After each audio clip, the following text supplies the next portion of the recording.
qu'on en voir si vraiment les tours étaient pleines, que c'était de la démolition contrôlée conventionnelle avec tout le matériel qui est à l'intérieur, et avec donc les bombes qui pouvaient faire ça, on aurait dû avoir des tours qui se transforment en mitrailleuses.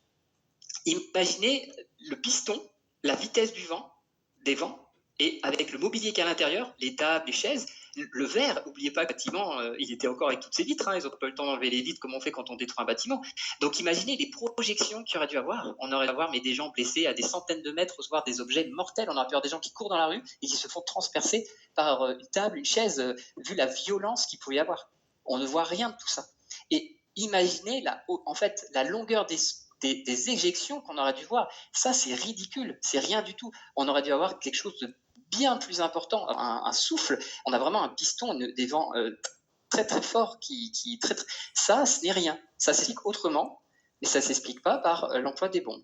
En tout cas, ça n'a pas été observé si c'était des bombes. Et il y a d'autres arguments, bien sûr, qui vont faire tomber les bombes. On va y arriver.